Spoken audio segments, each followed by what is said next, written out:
أعوذ بالله من الشيطان الرجيم. بسم الله الرحمن الرحيم.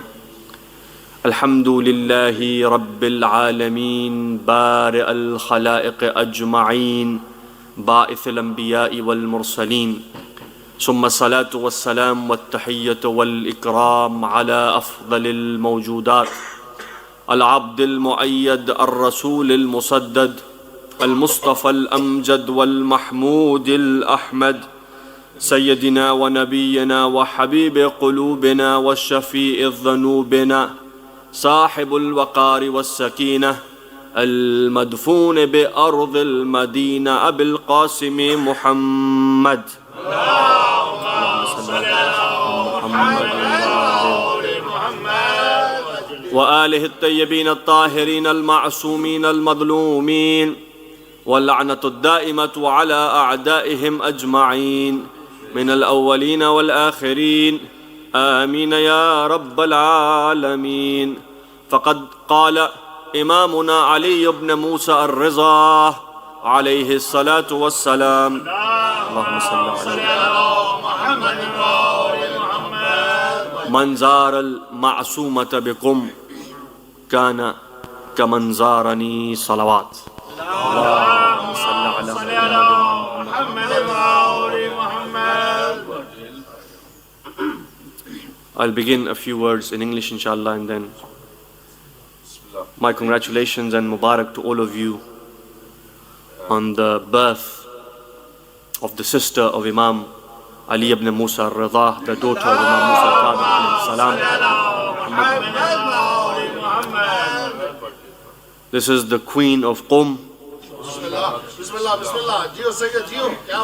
Qum today is Qum because of the wujood of Sayyida Ma'sooma. Qum today is a city in which there is, amongst the Abwabul Jannah, 3 of the Abwab are in Qum. Jannah has 8 doors, 3 of them ثلاثة إلى Qum. 3 of them are in Qum, and there is no doubt one of them is the haram of Sayyida Ma'sooma. And for this reason, today the glory of Qum, today the ilm of Qum, today the knowledge of Qum, today the reputation of Qum, and today the fact that Qum is the haram from amongst the haram of Al Muhammad, it is because of the wujood of Ma'sooma salamullahi alayha.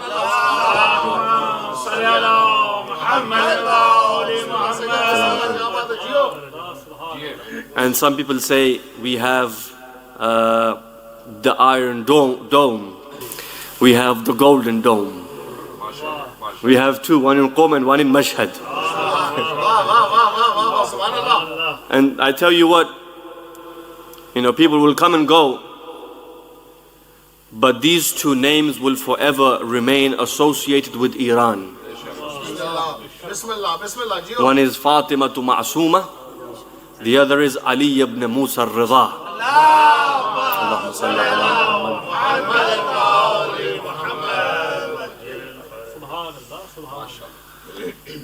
The Imam Salamullah alayhi, the 6th Imam, has a beautiful narration, and even though I have recited one, this is from Imam Ridha. Now imagine how important this Sayyida is, that you have somebody like Imam Ali ibn Musa who says, Man zara al-ma'asumata biqum kana ka man zarani. One who visits her, it is as if he has visited me. Number 1. Number 2, in the words of the 6th Imam, he says, Ala inna lillahi haraman wa huwa al-Makkah. Allah has a haram, and his haram is Makkah. Wa ala inna li rasulillahi haraman wa huwa al-Madinah. And Allah's Rasul has a haram, and that haram is Medina. Ala wa inna li amir al-mu'mineen haraman wa huwa al-Kufa. Ali ibn Abi Talib has a haram which is Kufa. Ala inna lil Husayn haraman wa huwa Karbala. Imam Hussein has a haram which is Ala inna harami. And then he changes now. Inna harami wa haramu ali wa haramu ahle bayti. the haram of my haram and the haram of all of Ahlul Bayt, وَهُوَ الْقُمْ.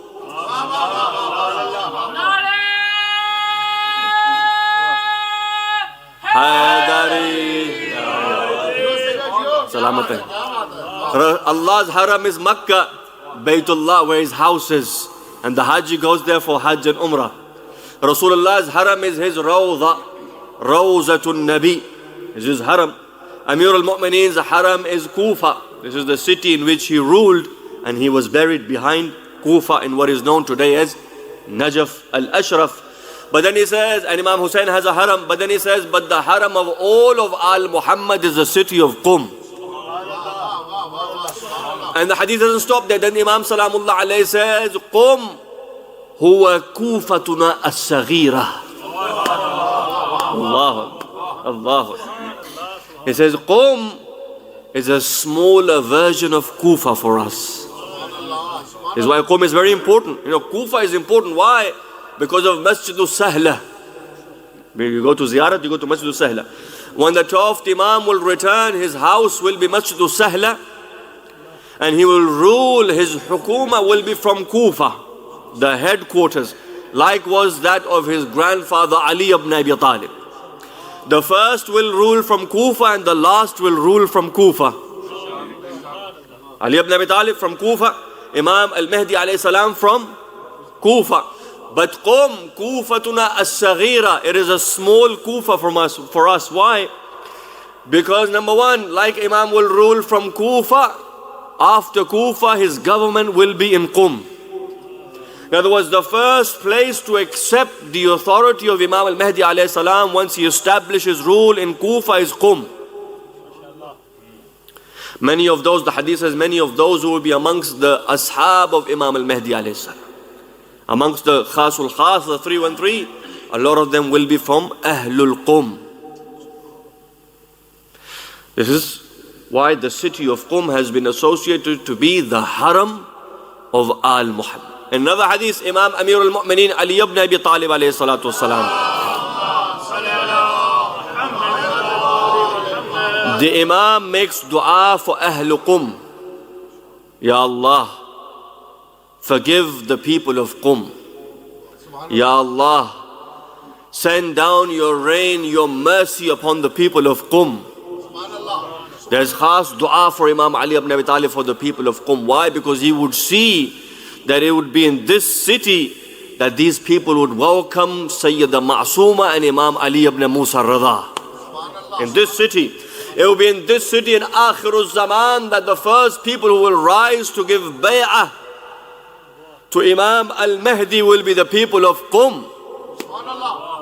And then the hadith says that ilm will disappear from Kufa and will emerge again from the city of Qum. And from there the ilm of the ulum of Al-Muhammad will spread to the rest of the dunya, the rest of the world. So we have too many narrations in Bihar al-Anwar and other books, Ayun Akhbar al-Rada of Shaykh al-Sudduq and other narrations in other books of the Muhaddithin which refer to Qum. But let me give you this before I change to Urdu. You know, Imam Rida alayhi salam, when he was going towards Khurasan, it was Bani Abbas, they said, bring the son of Rasulullah to Khurasan, because Ma'mun, Mal'un was in Khurasan. He says, I want to keep an eye on him. I want to see what he does. So they brought him towards Iran, and he went through some of the cities. He went to Nishapur and he went through Qum. Did you know the history when Imam Rida enters Qum is similar to the history when Rasulullah enters Medina? Let's go back to Hijrah. Rasulullah leaves Makkah and he goes towards Medina. When Rasulullah is on his naqa and he enters Madinatul Nabawi, they welcome him, Ya Rasulullah, marhaban bika ya Rasulullah. And they recite the famous Tala'a Badru alayna, that the Badr, the moon has come to Medina. The moon has come upon us. Because Medina, the Muslims there were waiting for Rasulullah. Now when Rasulullah comes to Medina, everybody says we want Rasulullah to stay with us. Ya Rasulullah, my house, my bayt is for you. Ya Rasulullah, my doors are open. Ya Rasulullah, please give us the honor, give us the sharaf, you stay with us. This is history. Both Sunni and Shia have accepted this. What does Rasulullah say? He says, my naqa will decide. This is the sharaf of the naqa of Rasulullah. That my she camel will decide, wherever this camel sits, I'll sit there. I will sleep, I will stay there. I will be a guest at that house. The naqa goes and he sits at the house of Abu Ayyub al-Ansari. Abu Ayyub al-Ansari is in Istanbul, buried in Turkey. And Rasulullah honors Abu Ayyub al-Ansari. Many years later, Imam Ali ibn Musa al-Ridha enters the city of Qum. Imam Ridha enters Qum. They say, Yabna Rasulillah. Qum was known to be the markaz of Al Muhammad. The people of Qum, their hearts are filled with the love of Al Muhammad. They say the land of Qum is the land of wilayah of Al Muhammad. They say, hadith says the land of Qum is the nest of Al Muhammad. Al Muhammad ka ashiyana hai Qum. That's why the hadith says, if ever there is war, there is trouble, flee to Qum. Go towards the city of Qum. Imam Ridha alayhi salam enters Qum. They say, Yabna Rasulillah, our house. Somebody say, Yabna Rasulillah, my house. He says, Yabna Rasulillah, my house. Like in Medina. And what does he do? He says, my naqa will decide. And he shows them, I am the blood and flesh and the ruh and the jaan of Muhammad. جیسے رسول خدا نے وہاں ارشاد فرمایا کہ like the naqa will decide, here the naqa decides. And so the naqa goes and it sits in the house of one of the mu'mineen. And Imam Ali ibn Musa honors him by sleeping and staying in that night in the house of that mu'min. Until today you go to Ziyarah in Qum, there is a house that belonged to Musa ibn Khazraj. This Musa ibn Khazraj was one of the chiefs of the Shia of Qum. After Imam Ridha alayhi salam, the next year, when Sayyidah Masuma enters, she stays in the house of this, and this house there today is known as Baytun Noor. It is there for ziyarat. آج بھی مومنین یہاں زیارت کرتے ہیں. یہاں پہ be be کا وہ خاص محراب ہے. بی بی نے یہاں پہ قیام کیا, بی بی یہاں پہ رکی. بی بی سلام اللہ علیہا, اسی گھر میں آپ کا انتقال ہوا یا بعض کے مطابق آپ کی شہادت واقع ہوئی. کیونکہ دو قول ہیں. ایک قول یہ ہے کہ بی بی کو بنی عباس کے جاسوسوں نے زہر دے کے شہید کیا, علیل کیا, جس کے بعد آپ کی شہادت ہو گئی. مرحوم آیت اللہ جعفر سبحانی کا یہ نظریہ ہے. خیر, اب کچھ اردو میں اگر اجازت ہے میں عرض کر دوں. اذان محترم, جس بی بی کی شان, جس بی بی کا مقام یہ ہے کہ آپ کا زیارت نامہ خود معصوم سے ہے, اس کے بعد میں نہیں سمجھتا کہ مجھ جیسے نالائق کو کچھ کہنے کی ضرورت ہو. میں مولا کے وہ جملے ہی آپ کی خدمت میں نقل کر رہا ہوں. میرے مولا فرماتے ہیں, منظار المعصوم بقم کان کمنظارنی, یا کمنظر, جس نے معصومہ کی زیارت کی اس نے میری زیارت. حضرت محترم, اس سے پہلے کہ میں اس جملے کی کچھ تشریح کروں, قرآن مجید میں خواتین کے لیے اللہ نے ایک پورا سورہ نازل کیا ہے جسے سورہ نساء کہتے ہیں. اچھا, یہ ہرگز درست نہیں ہے کہ اسلام جو ہے وہ مردوں کا دین ہے. کچھ کہنا چاہ رہا ہوں, یہ غلط فہمی ہے کہ اسلام مرد کا دین ہے اور اس میں عورت کو کوئی مقام حاصل نہیں. حیرت تو یہ ہے, پورے قرآن میں خواتین کا سورہ تو ہے, مردوں کا سورہ نہیں ہے. سورۃ النساء خواتین کا, اور جس میں جو قرآن کی زینت ہے یہ سورہ. توجہ ہے یا نہیں؟ بھئی جہاں انبیاء ہیں وہاں جناب سیدہ بھی ہیں. جہاں انبیاء منصب پر فائز ہیں وہاں شہزادیہ کونین بھی منصب پر ہیں. اور حد تو یہ ہے کہ جہاں شہزادیہ کونین کا منصب آ جائے پھر سارے منصب چھوٹے دکھائی دیتے ہیں. ذرا بیدار ہو کے میں, جہاں پیغمبر اسلام ہیں, جہاں ان سے پہلے انبیاء ما سبق ہیں, جہاں جناب امیر المومنین ہیں, 12 ائمہ ہیں, وہاں کہیں جناب شہزادی کونین ہیں، کہیں جناب سیدہ خدیجہ ہیں، کہیں جناب سیدہ معصومہ ہیں، تو کہیں جناب سیدہ زینب ہیں۔ تو پتہ یہ چلا کہ اسلام میں زن و مرد سے کوئی تعلق نہیں اللہ کا۔ ان اکرمکم عند اللہ اتقاکم، کوئی مرد ہو کوئی عورت ہو، جہاں قرآن نے ذکر کہا وہاں انثیٰ بھی کہا ہے، جہاں مرد کہا وہاں زن، وہاں عورت بھی کہا، جہاں مرد کو مقام ملا وہاں عورت کو بھی مقام ملا ہے۔ ہاں وہ اور بات ہے کہ 11ویں امام کہیں کہ ہم تم پہ حجت ہیں، اور ہماری دادی خاتون جنت ہم پہ حجت ہیں۔ اللہم صلی علی محمد وعلی محمد۔ بھئی قرآن کی نگاہ میں یا عام نگاہ میں کوئی بھی انسان کے سامنے آپ خاتون کا تذکرہ کریں تو خاتون کی بس چند نسبتیں ہیں، یا کسی کی بیٹی ہے، یا کسی کی زوجہ ہے، یا کسی کی بہن ہے، یا کسی کی ماں ہے۔ یہ بنیادی جو ہیں نسبتیں ہیں جو ایک خاتون کو کسی سے ہو سکتی، یہ فلاں شخص کی بیٹی ہے، یہ فلاں شخص کی زوجہ ہے، یہ فلاں شخص کی بہن ہے، یہ فلاں شخص کی ماں ہے، جو بنیادی رشتے ہیں، اور ان کا تذکرہ قرآن نے کیا۔ سورہ طٰہٰ سورہ نمبر 20 میں ارشاد ہوا وَأَوْحَيْنَا إِلَىٰ أُمِّكَ مَا يُوحَىٰ۔ تھکے تو نہیں حضرات؟ مجھے جناب سیدہ معصومہ تک آنا ہے، لیکن اس سے پہلے 2 آیات آپ کی خدمت میں ہدیہ۔ وَأَوْحَيْنَا إِلَىٰ أُمِّكَ مَا يُوحَىٰ، اے موسیٰ ہم نے آپ کی ماں پر وحی جو کرنی تھی وہ کر دی، کہ موسیٰ کو دریائے نیل میں ڈال دیں۔ اُمِّكَ یعنی ماں کا تذکرہ قرآن میں، ماں۔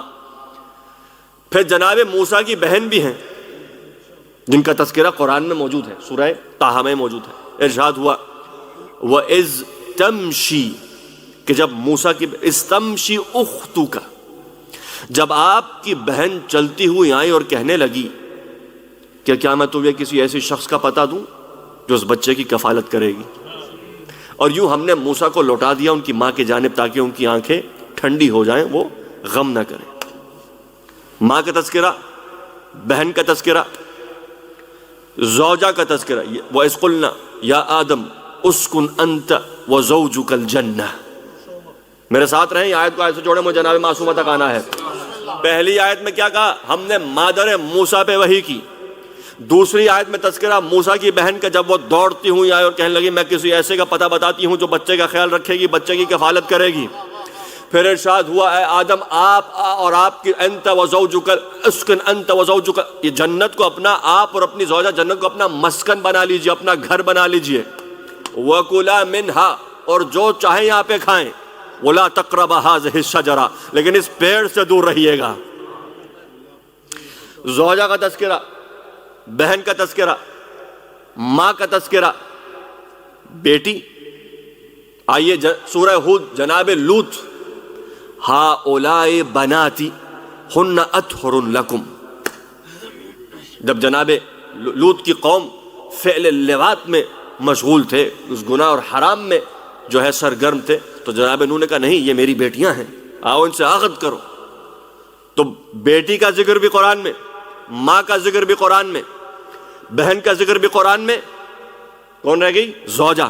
زوجہ کا ذکر بھی قرآن میں۔ دیکھیے جس زحمت کے لیے 4 آیات آپ کی خدمت میں نے ہدیہ کی وہ یہ ہے، ماں کا مقام قرآن میں ہے کیونکہ ایک معصوم کی ماں تھی موسیٰ۔ بہن کا تذکرہ قرآن میں ہے کیونکہ ایک معصوم نبی کی بہن تھی حضرت موسیٰ کی اخت۔ بیٹیوں کا تذکرہ قرآن میں ہے کیونکہ معصوم نبی کی بیٹیاں ہیں۔ زوجہ کا تذکرہ قرآن میں ہے کیونکہ آدم جیسے معصوم نبی کی زوجہ اور بیوی ہیں۔ تو کہنے کا مقصد یہ ہے کہ ایک وقت میں اگر کوئی نبی سے متصل ہو جائے ایک نسبت سے، میں کہیں لے جا رہا ہوں، ذرا جاگیں گے، میری زحمت ضائع نہ جائے۔ بھائی جو ایک وقت میں ایک معصوم سے ایک نسبت رکھے اللہ یوں تعریف کرتا ہے۔ اب وہ ذات کے جو معصوم کی بیٹی ہے، معصوم کی بہن ہے، معصوم کی پھوپھی ہے، اس ذات کو معصومہ نہ کہیں تو پھر کیا کہیں؟ زیارت کا جملہ ہے نا، سلام ہو آپ پر اے بنت ولی اللہ، اے اخت ولی اللہ، اے امت ولی اللہ، اے موسیٰ کاظم کی بیٹی آپ پر سلام ہو، اے مولا رضا کی بہن آپ پر سلام ہو، امام محمد تقی کی پھوپھی آپ پر سلام ہو. جہاں ایک نسبت پہ مسلمانوں کا اتنا فخر ہے کہ نبی کی زوجہ ہے.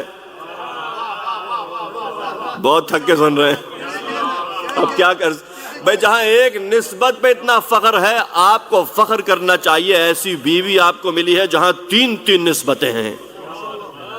معصوم کی بیٹی ہیں، معصوم کی بہن ہیں، معصوم کی پھوپھی ہیں. حد تو یہ ہے کہ مولا خود فرما رہے ہیں منظار المعصومۃ بقم. کبھی غور کیا آپ نے؟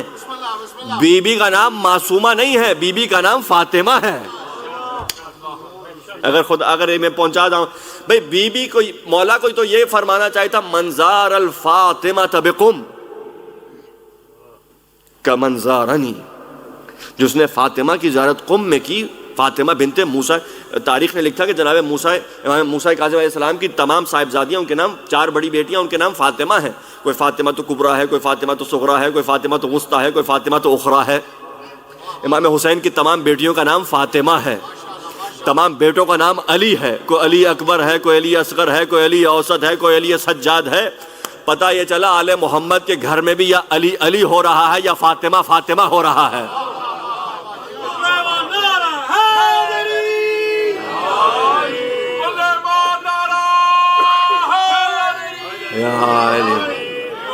سلامت رہیں، جئیں ماشاءاللہ.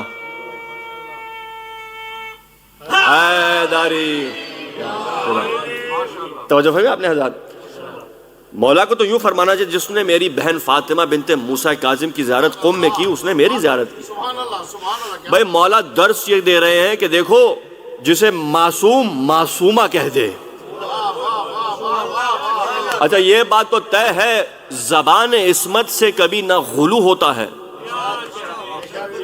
نہ زبان عصمت پر اس میں معاف کیجیے گا صیغہ مبالغہ کا استعمال ہوتا ہے. مبالغہ نہیں کرتے معصوم. جیسے ہم شاید کچھ مبالغہ کر جائیں، ہم کوئی بات کریں، بات کو حد سے آگے بڑھا دیں، یعنی بات اتنی تھی ہم نے کچھ اور کہہ دیا. ٹھیک ہے، یا عام انسان کرتا ہے، عام بات چیت میں یوں گفتگو میں انسان کر جاتا ہے. لیکن جہاں زبان وحی ہو، زبان عصمت و طہارت ہو، جس زبان کو لسان اللہ حدیث نے کہا ہو، پریشان تو نہیں ہو رہے؟ وہ زبان اگر کہہ دے کہ جس نے معصومہ کی زیارت کی اس نے میری زیارت کی. حضور اگر سیدہ معصومہ کے فضائل میں کے باب میں کچھ اور نہ ہوتا سوائے اس حدیث کے، میرا جملہ ضائع نہ جائے، اگر جناب سیدہ معصومہ کے فضائل کے باب میں اس حدیث کے علاوہ کچھ نہ ہوتا، تب بھی یہ حدیث سیدہ معصومہ کی عصمت پر دلیل کافی ہے. یہ ایک دلیل کافی ہے عصمت ہے جناب معصومہ قم. کیوں؟ کیا مطلب؟ جس نے وہاں زیارت کی اس نے جس نے وہاں زیارت کی اس نے میری زیارت کی. مولا یہ نہیں فرما رہے کہ جس نے بہن کی زیارت کی اس نے بھائی کی زیارت کی. یہ نہیں فرما رہے مولا یہ نہیں کہہ رہے کہ جس نے بہن کی زیارت کی اس نے بھائی کی زیارت کی. مولا یہ فرما رہے ہیں جو مقام عصمت پہ وہاں ہے وہ مقام عصمت پر یہاں ہے. جس نے اس معصومہ کی زیارت کی اس نے اس معصوم کی زیارت کی ہے. صلوات اللہم صلی علی محمد وعلی محمد. توجہ کی آپ نے، یہ دلیل ہے عصمت جناب فاطمہ معصومہ پر کہ جس نے وہاں زیارت کی اس نے یہاں زیارت کی. جیسے وہ معصومہ، یہ بات تو طے ہے نا کہ انبیاء ما سبق معصوم ہیں. شیعوں کا یہ عقیدہ ہے. چہاردہ معصومین ہیں لیکن بس چہاردہ ہی نہیں ہیں. گھبرا گئے شاید لوگ. 14 معصومین تو ہیں، وہ بات تو طے ہے، لیکن بس وہ 14 ہی تھوڑی ہیں. کیا انبیاء ما سبق معصوم نہیں ہیں؟ معصوم ہے نا. اچھا، انبیاء ما سبق، پیغمبر اسلام، شہزادی کونین اور 12 ائمہ عصمت و طہارت کے درجے پہ فائز، اور ان کی عصمت ایسی کہ اس عصمت پہ انبیاء بھی نہیں ہیں. جب ہم کہتے ہیں 14 معصوم، اس کا مطلب یہ ہے کہ جس مقام پہ یہ ہیں اس مقام پہ اور دیگر معصومین بھی نہیں ہیں. لیکن یہ بات تو طے ہے کہ 14 کے علاوہ بھی معصومین تھے. 14 کے علاوہ لیکن یہ بات بھی طے ہے کہ وہ جو بھی تھے یہ نہیں تھے.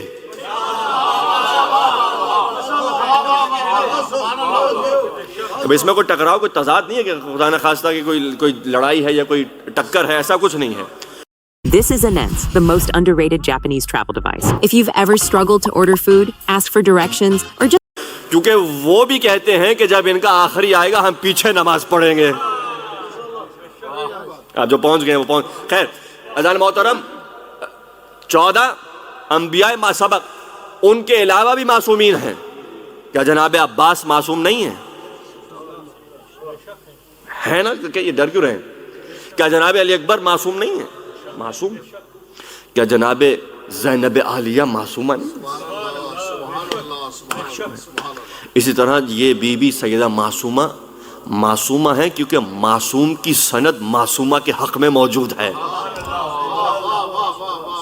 مقام بہت بڑا ہے، ہم کم جانتے ہیں وہ اور بات ہے، مقام بہت بڑا ہے بی بی کا. دوسری بات بہار کی روایت ہے صادق آل محمد جعفر صادق علیہ السلام سے. اگر جناب معصومہ کی عصمت سے متعلق کچھ جملے میں پیش کروں، سن لیجئے گا. مولا فرماتے ہیں کہ شہزادی معصومہ کی شفاعت سے میرے تمام شیعہ جنت میں داخل ہوں گے. کچھ کہنا چاہ رہا ہوں یہ. اور زیارت میں بھی آپ پڑھتے ہیں، آپ قم جاتے ہیں تو زیارت نامہ پڑھتے ہیں، یا فاطمہ اشفعی لی فی الجنہ، بی بی جنت میں میری شفاعت کیجئے گا. حق کے شفاعت جناب معصومہ، میرا جملہ اذہان عالیہ میں محفوظ رہے، حق کے شفاعت جناب سیدہ معصومہ اس درجے پر ہے کہ مولا نے یہ نہیں فرمایا کہ ان کی شفاعت سے میرے شیعہ جنت میں جائیں گے.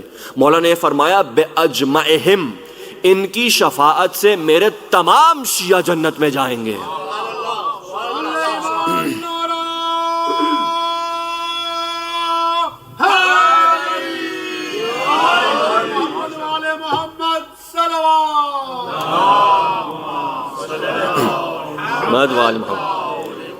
میں ذرا تھوڑا روک کے یہاں پہ غور چاہوں گا. میں مولا نے یہ نہیں فرمایا کہ ان کی شفاعت سے ہمارے شیعہ جنت میں جائیں، کیونکہ یہ حدیث دیگران سے متعلق بھی ملتی ہے، دیگر شخصیات سے متعلق بھی ملتی ہے کہ وہ بھی اہل بیت کے علاوہ بھی وہ بھی شفاعت کریں گے، وہ بھی لیکن اگر کسی بالخصوص ایک خاتون سے متعلق شفاعت کرنے والے شہداء کربلا بھی شفاعت کر سکتے ہیں، کربلا کے شہداء بھی شفاعت کریں، شہید کو بھی شفاعت کا درجہ حاصل ہے، انبیاء کو بھی شفاعت کا درجہ حاصل. لیکن خدا کی قسم یہ روایت کہ اس کسی بی بی کی شفاعت سے تمام تر شیعہ بِأَجْمَعِهِمْ جنت میں داخل ہوں گے، بھئی ایسی بات تاریخ میں بس 2 بیویوں سے متعلق ملتی ہے، یا فاطمہ بنت موسیٰ کاظم ہے یا فاطمہ بنت محمد مصطفیٰ ہے. اللہم صلی علی محمد. اب درجے کا اندازہ لگائیے، مقام کا اندازہ لگائیے. ان کی شفاعت سے جناب سیدہ سے متعلق یہ حدیث ملتی ہے کہ باب جنت پہ بی بی رکیں گی، میں اس وقت تک جنت میں نہیں جاؤں گی جب تک میں شفاعت نہ کروں اپنے چاہنے والوں کی. یہاں مولا فرماتے ہیں یہ بی بی ایسی ہے کہ ان کی شفاعت سے میرے تمام تر شیعہ جنت میں. اذان محترم، اب آپ سمجھے کہ ہمیں در علی کے علاوہ اور کوئی در دکھائی کیوں نہیں دیتا. ہمیں اس در کے علاوہ دنیا کہتے ہیں بھائی انہیں تو اور کوئی کام ہی نہیں، کسی اور سے سروکار ہی نہیں سوائے علی اور اولاد علی سے. کیوں؟ کیونکہ جن کے در پہ تاریخ میں اور بھی آتے رہے. شفاعت وہ کرتا ہے جسے اپنے بخشے جانے پہ یقین ہو. ہم نے تو رسول سے یہی سنا ہے، علی قسیم النار والجنہ. بھائی جب پل صراط کو بچھایا جائے گا تو روک کے ایک سوال کیا جائے گا، بتاؤ وہ علی کا دستخط شدہ پروانہ کہاں ہے؟ بھائی میں کچھ کہنا چاہ رہا ہوں، بھائی در علی کے علاوہ انہیں کوئی در نہیں ملتا. ہم اسی در پہ جائیں گے جہاں پہ شفاعت کا وعدہ ہے. جو قیامت کے دن خود کسی اور کا منہ تکتا ہو وہ اپنا کیا کرے گا؟ یہ دلیل ہے عصمت جناب سیدہ معصومہ سلام اللہ علیہا کی، ان کی عصمت پر دلیل ہے. اذان محترم، یہ ہے مقام سیدہ. ایک اور جملہ یہی بی بی کی زیارت کی عصمت پہ ایک اور حدیث کا جملہ جو ہے وہ بطور عصمت استدلال کیا گیا ہے. من زارہا عارفاً بحقہا، یہاں تھکیں گے نہیں، یہ بہت اہم حدیث ہے. مولا فرماتے ہیں من زارہا، زیارت کو تو بہت جاتے ہیں، زیارت کو اور بھی جاتے ہیں اگر بیدار ہیں، لیکن روایت کیا کہتی ہے من زارہا عارفا بحقہا، جو اس بی بی کی زیارت کو جائے اس بی بی کے حق کو پہچانتے ہوئے. اگر بیدار لطف آئے گا. بھئی یہ میں نے اس میں بہت سوچا ہے کہ آخر مولا نے یہ کیوں فرمایا من زارہا عارفا بحقہا، جو اس بی بی کی زیارت کو جائے اس حالت میں کہ اس بی بی کے حق کی معرفت رکھتا ہے، فلہ الجنہ یا وجبت لہ الجنہ، اس کے لیے جنت واجب ہے. جو اس بی بی کی زیارت کو جائے بی بی کے حق کو تسلیم کرتے ہوئے. میں کچھ بھئی اگر کوئی اور زیارت پہ، اگر مثال کے طور پہ اگر کوئی زیارت پہ جاتا ہے بی بی کے حق کی معرفت نہیں رکھتا، بی بی کے حق کو تسلیم نہیں کرتا، اس پہ جنت واجب نہیں ہے. کچھ کہنا چاہ رہا حضور حدیث واضح الفاظ میں بیان کر رہی ہے جو اس بی بی کی زیارت کو جائے اور حق کو پہچانتا ہوا جائے. تو مجھے کہنے دیجئے اگر اس بی بی کے حق کو پہچانے بغیر کوئی جنت میں نہیں جا سکتا تو پھر بی بی کا حق کھا کے کوئی جنت میں کیسے؟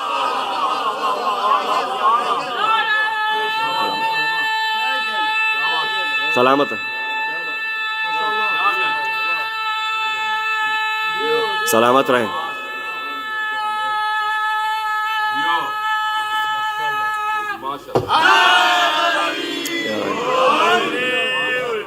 سلامت رہیں. بات واضح ہوئی یہاں تک؟ بھئی دو ہی تو الفاظ اس حدیث میں، ایک بی بی اور ایک حق. پتہ یہ چلا کہ بی بی سیدہ ہو تب بھی حق ضروری ہے، بی بی معصومہ ہو ان کا حق پہچاننا بھی ضروری ہے. اب کوئی یہ نہ کہے کہ ہم بھی زیارت کر رہے ہیں، ہم بھی مانتے ہیں، ہم بھی پیار کرتے ہیں. پیار کرنا کافی نہیں ہے، حق کو تسلیم کرنا ضروری ہے. ورنہ حدیث کہتی کہ جو ان کی زیارت پہ جائے اور ان سے پیار کرے، یا جو ان کی زیارت پہ جائے ان کے نام کا نعرہ مار دے، یا جو ان سے پیار کرے اپنے آپ کو ان کا امتی کہہ دے، نہیں کہا جو بی بی کی زیارت کو جائے ان کے حق کو تسلیم کر کے جائے، جنت اس کے لیے ہے. تو جب تک وہ بیچارہ حق کو نہیں مانے گا اسے جنت نہیں ملتی، تو جو کھا جائے اور کھا کے منکر بھی ہو جائے. اب میں اور کیا عرض کروں آپ کے سامنے حضور، یہ ہے عصمت، دلیل بر عصمت جناب معصومہ سلام اللہ علیہا. جنت ان کے حق کو پہچاننے سے ملتی ہے. نام فاطمہ ہے، معصوم نے لقب دیا معصومہ. توجہ آپ کے اذان. بس میں زحمت تمام کر رہا ہوں، آخری جملے ہیں اور وقت قریب ہے، پھر اس کے بعد نیاز ہے اور آپ کے اور نیاز کے درمیان حائل نہیں ہونا چاہتا. لیکن اگر سنیں گے بی بی کی تعریف میں دو چار جملے میں زحمت تمام کر. اذان محترم، ایک اور کمال میری بی بی کا یہ ہے، شہزادی کا یہ ہے کہ آپ کو عالمہ آل ابا اور محدثہ طٰہٰ کہا گیا ہے. اچھا آپ یہ دیکھیے کہ میرے بہن کا لقب ہے عالمہ آل ابا یا محدثہ طٰہٰ، بھائی کا لقب ہے عالم آل محمد. عالم کیونکہ مولا کے مناظرے مشہور ہیں. لیکن جناب سیدہ معصومہ، بی بی سیدہ معصومہ کو محدثہ اور عالمہ کہا گیا. تاریخ میں، کیونکہ بات ہماری خواتین سے شروع ہوئی تھی، تاریخ میں ایسا نہیں ہے کہ بس مردوں نے درس دیے ہیں. تاریخ گواہ ہے کہ شہزادی کونین نے اپنے گھر میں درس دیا ہے، مدینے کی خواتین. تاریخ گواہ ہے کہ کوفے کے شہر میں جناب ثانیہ زہرا نے درس قرآن دیا ہے اپنے گھر کوفے میں. یہ چیزیں طے ہیں. جناب ام کلثوم آپ نے درس دیا ہے. خواتین کا درس دینا مشہور ہے، کبھی قرآن، کبھی حدیث، کبھی معارف اور معرفت اور عقائد. اسی طرح جناب معصومہ سلام اللہ علیہ سے ہم تک کچھ روایتیں پہنچی ہیں. کہتے ہیں کہ حدیث کا راوی ہونا، جب آپ حدیث کی کتاب پڑھتے ہیں تو آپ کہتے ہیں فلاں راوی نے فلاں راوی سے فلاں راوی نے فلاں راوی سے فلاں راوی نے فلاں راوی سے، انہوں نے امام معصوم سے، انہوں نے پیغمبر سے اس حدیث کو نقل، جسے کہتے ہیں سلسلہ سند، رجال السند، حدیث کا روات حدیث. اس طرح بعض خواتین بھی سلسلہ سند میں موجود ہیں. بی بی نے قم میں آگے کچھ حدیثیں ارشاد فرمائی ہیں. بس یہ آخری میرا جو ہے اس کا حصہ ہے، اور اس کے بعد آپ کی زحمت تمام. میرے مولا امام رضا نے بھی نیشاپور میں ایک حدیث ارشاد فرمائی تھی. میں آپ کو، کیونکہ یہ ہفتہ جو ہے نا، یہ ہفتہ 10 دن، کیونکہ امام رضا کی ولادت ہے اگلے ہفتے، تو اس ہفتے کو کہتے ہیں دہیے کرامت، کرامت کا عشرہ کرامت، کیونکہ بی بی کی آمد ہے اور ساتھ ہی میرے مولا امام رضا کی آمد ہے. ایک طرف قم ہے تو ایک طرف مشہد مقدس ہے. حضور بی بی نے حدیثیں نقل کی ہیں، لیکن میں کچھ کہنا چاہ رہا ہوں. اچھا حدیث کیا ہے؟ بی بی فرماتی ہیں کہ ہم نے اپنے والد موسیٰ کاظم سے سنا، انہوں نے اپنے والد جعفر صادق سے سنا، انہوں نے اپنے والد محمد باقر سے سنا، انہوں نے اپنے والد سجاد سے سنا، انہوں نے اپنے والد امام حسین سے سنا، انہوں نے اپنے بھائی مولا حسن سے سنا، انہوں نے اپنے باب جناب امیر سے سنا، انہوں نے براہ راست پیغمبر اسلام سے سنا. ایک تو یہ سند ہے، اور یہ سند میرے مولا امام رضا نے نیشاپور میں پیش کی تھی، جسے آج تک تاریخ نے لکھا کہ سلسلۃ الذہب، سونے کا سلسلہ، جہاں سونے کی کڑی کڑی سے مل جائے، اسے کہتے ہیں سلسلہ ذہبی، ذہب سونے کو کہتے ہیں. اچھا بی بی نے ایک اور سند پیش کی. میں نے فاطمہ بنت موسیٰ کاظم نے فاطمہ بنت جعفر صادق سے سنا، فاطمہ بنت جعفر صادق نے فاطمہ بنت محمد باقر سے سنا، فاطمہ بنت محمد باقر نے فاطمہ بنت سجاد سے سنا، فاطمہ بنت سجاد نے فاطمہ بنت الحسین سے سنا، فاطمہ بنت الحسین نے زینب بنت علی سے سنا، زینب بنت علی نے فاطمہ بنت محمد سے سنا، فاطمہ بنت محمد نے محمد عربی سے سنا. اب میں بی بی کیا فرماتی ہے؟ یہ کون ہے بی بی؟ معصومہ قم کا. لوگوں بھول گئے ہو کیا غدیر میں ہمارے نبی نے ہمارے جد کا ہاتھ بلند کر کے نہیں کہا تھا من کنت مولا فہذا علی مولا؟ یعنی یہ سب زحمت کے بعد بی بی نے اگر کچھ کہنا تھا تو کچھ بھی کہہ دیتی. نیشاپور میں میرے مولا رضا کو کچھ کہنا تھا، کچھ بھی کہہ دیتے. وہاں بھی میرے مولا رضا نے اس میں علی، مولا علی کا نام لیا، یہاں بھی بی بی نے مولا علی کا نام لیا. حدیث غدیر کی راویہ ہیں بی بی معصومہ قم. یا علی انت منی بمنزلۃ ہارون من موسیٰ، اس حدیث کی راویہ ہیں جناب فاطمہ معصومہ. من مات علی حب آل محمد مات شہیدہ، اس حدیث کی راویہ ہیں فاطمہ بنت موسیٰ کاظم. معراج پہ پیغمبر فرماتے ہیں مجھے معراج پر لے جایا گیا، جنت میں داخل ہوا، وہاں پہ قصر دیکھا جس کے دروازے در ابیض سے بنے ہوئے تھے، سفید در بیض سے بنے ہوئے تھے. اور اس قصر کے اندر میں نے ایک اور قصر دیکھا جس کے اوپر ایک بہت بڑا پردہ، ایک بہت بڑا پرچم تھا.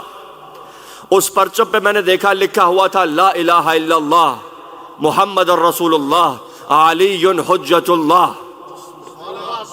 اس حدیث کی راویہ بھی فاطمہ معصومہ قم ہیں. کہنے کا مقصد یہ ہے کہ بی بی نے جتنی بھی روایتیں نقل کی ہیں سب مبنی ہیں ولایت اور فضائل علی ابن ابی طالب پر.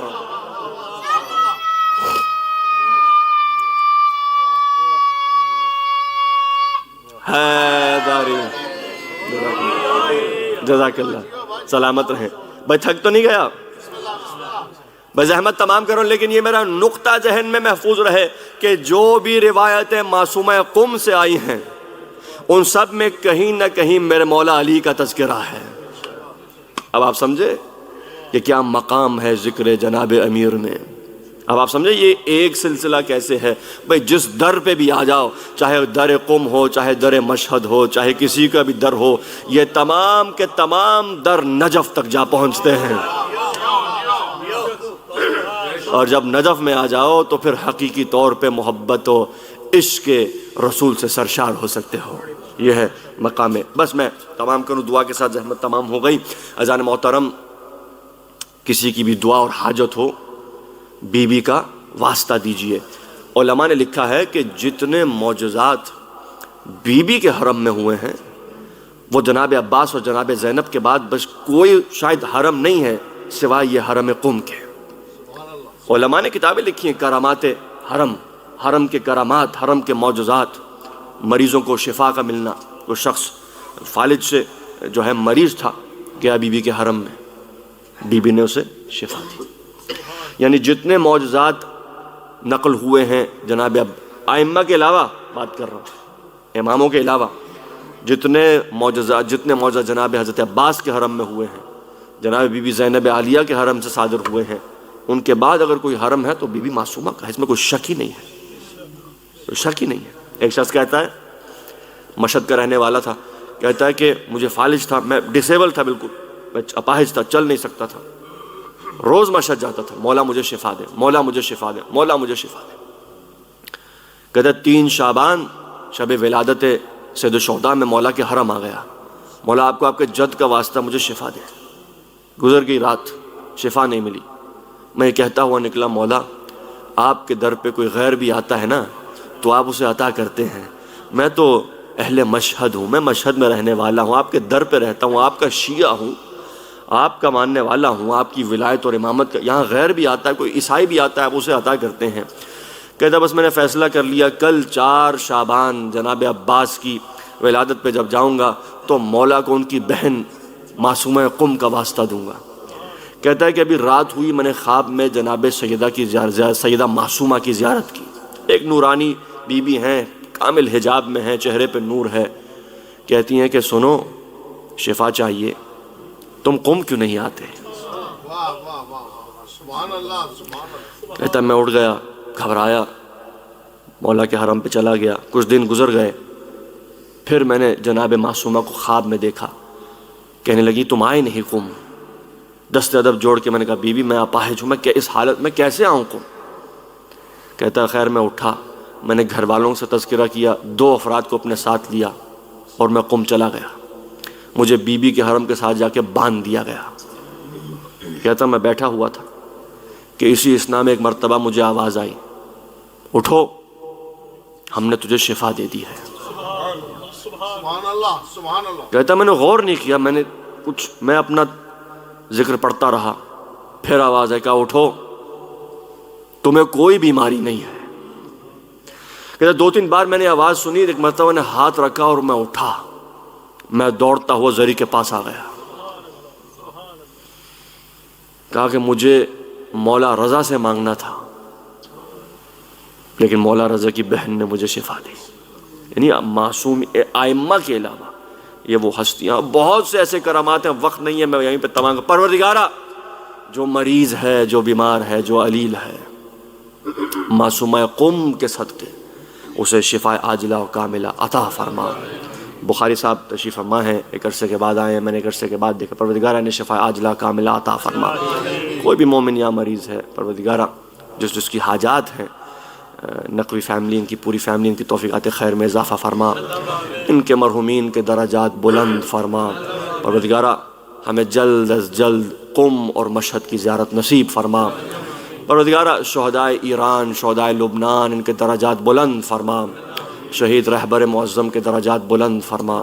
واسطہ محمد و آل محمد کا پروردگارہ جہاں جہاں شیعیان حیدر کرار ہیں ان کی جان مال عزت کی حفاظت فرما، شیعیان کو فتح نصیب فرما، انہیں غیبی امداد عطا فرما۔ تجھے واسطہ محمد و آل محمد کا انہیں دنیا میں بھی عزت اور آخرت میں عزت اور سرخرو فرما، کیونکہ تیرا وعدہ ہے کہ شیعوں کا فرقہ ہی فرقہ ناجیہ ہے، شیعوں کا فرقہ ہی فرقہ جنتی ہے۔ پروردگارہ ظلم کے خاتمے کے لیے حضرت حجت کے ظہور میں تعجیل فرما۔ وآخر دعوانا الحمدللہ رب العالمین، وصلی اللہ علی محمد وآلہ الطیبین الطاہرین، صلوات۔